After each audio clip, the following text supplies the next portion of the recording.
Hi, everyone. I thought that might be fun to read a chapter book instead of just a book that we all know and love. But so the extended dares know My Father's Dragon. But the thing about a chapter book is that not every page has a picture. So you kind of have to use your imagination while I'm reading so that when you see the pictures, which there are pictures, but when you see the pictures, you can see if your imagination was the same as the pictures, or what you thought about in your imagination and in your mind is the same as what is in the pictures. So I will be reading a chapter, um, maybe a day, but will only read one chapter each. So you can listen to this book in segments as you want. So the first chapter is called, so here's the first picture. And the first chapter is called My Father Meets the Cat. So here's the picture. And from now, I'm going to read, and you won't see any pictures until I show them to you. So you'll have to use your imagination, like I said. One cold, rainy day, when my father was a little boy, he met an old alley cat on his street. The cat was very drippy and uncomfortable, so my father said, "Wouldn't you like to come home with me?" This surprised the cat.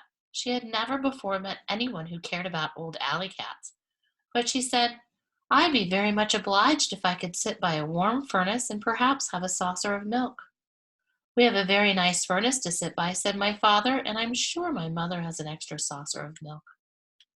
My father and the cat became good friends, but my father's mother was very upset about the cat.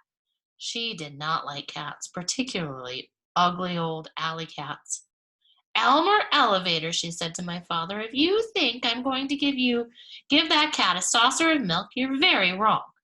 Once you start feeding stray alley cats, you might as well expect to feed every stray cat in town, and I'm not going to do it." This made my father very sad, and he apologized to the cat because his mother had been so rude. He told the cat to stay anyway, and that somehow he would bring her a saucer of milk each day. My father fed the cat for 3 weeks, but one day his mother found the cat's saucer in the cellar, and she was extremely angry. She whipped my father and threw the cat out the door, but later on my father sneaked out and found the cat. Together they went for a walk in the park and tried to think of nice things to talk about. My father said, "When I grow up, I'm going to have an airplane. Wouldn't it be wonderful to fly just anywhere you might think of?" "Would you like to fly very, very much?" asked the cat. "I certainly would. I'd do anything if I could fly." "Well," said the cat, "if you'd really like to fly that much, I think I know of a sort of way you might get to fly while you're still a little boy." Here's the picture. Did you think about his mom yelling at him that way? What did your imagination have?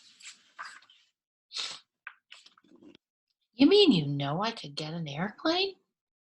"Well, not exactly an airplane, but something even better. As you can see, I'm an old cat now, but in my younger days I was quite a traveler. My traveling days are over, but last spring I took just one more trip and sailed to the island of Tangerina, stopping at the port of Cranberry. Well, it just so happened that I missed the boat, and while waiting for the next, I thought I'd look around a bit. I was particularly interested in a place called Wild Island, which we had passed on our way to Tangerina.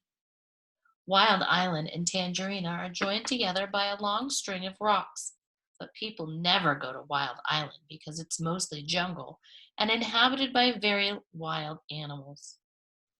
Inhabited means that the wild animals only live there.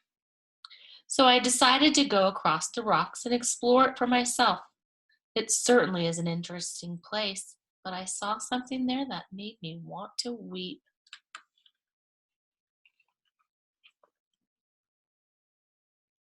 I wonder what he saw. We'll have to wait till chapter 2. See you next time.